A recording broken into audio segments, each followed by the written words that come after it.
Hey guys, this is Jake from Memory Cards, and I'm here bringing you a review of Ittle 2 Plus on the Nintendo Switch. So I originally planned to have this review out closer to when the game actually released, but as the game was quite a lot bigger than I anticipated, I decided to take the extra little bit amount of time and play as much of the game as I felt comfortable enough to review it. So sorry that it took a little bit longer than I had hoped to get this out. So hopefully you enjoy the review, and if you've been on the fence for Ittle 2, maybe this will sway you one way or another. Ittle 2 is an incredibly cute adventure where you help Ittle and her sassy flying fox Tippsie get off of an island where they were left stranded. The goal for you is to scour the land and find the 8 pieces of your raft so you can get your ticket home. Ittle 2 is full of hostile enemies and a wide variety of challenging puzzles. To be 100% honest, I am going into this game completely blind. I've never heard of Ittle before this game came out, so this is all completely new to me.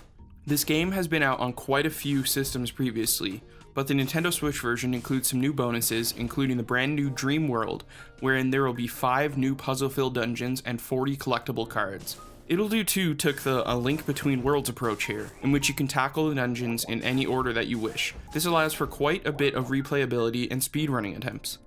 Something that I personally don't really talk too much about in video game reviews are the graphics, and I know the graphics of Ittle 2 can be quite a hot topic because a lot of people just don't like the fact that they changed from Ittle 1 to the second game. In the first game, looking at some footage, it just looks like the game is kind of a 2D art style, and in Ittle 2 it's kind of switched to a pseudo 3D top-down look, and a lot of people didn't like that they made the jump from the 2D to the 3D. Personally, I don't mind. I think the game looks really nice. It kind of reminds me of Wind Waker. I just really think that the graphics suit Ittle 2.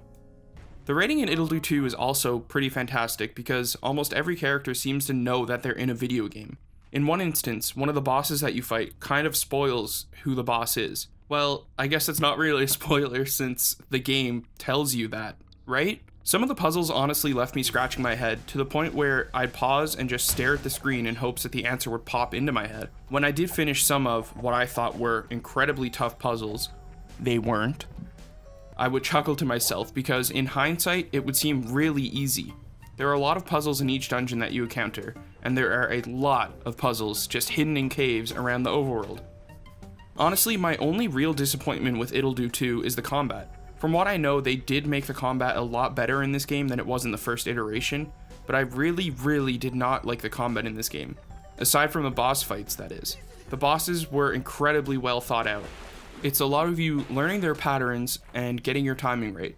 The combat with normal enemies, the ones just littered around the overworld and in dungeons, just left me wanting something more in depth. I just found them really boring to fight, and there was no reason to really fight them every time. One more thing about the combat that I found incredibly infuriating, to be honest, was every time that you hit an enemy, Ittle would kind of be pushed back, requiring you to move back and attack again. Other than that, I genuinely have zero gripes with this game. I really enjoyed my time spent on Ittle 2 Plus. Nicalis knocks it out of the park again, and I would highly recommend this game to anyone looking for a cute and fun adventure game.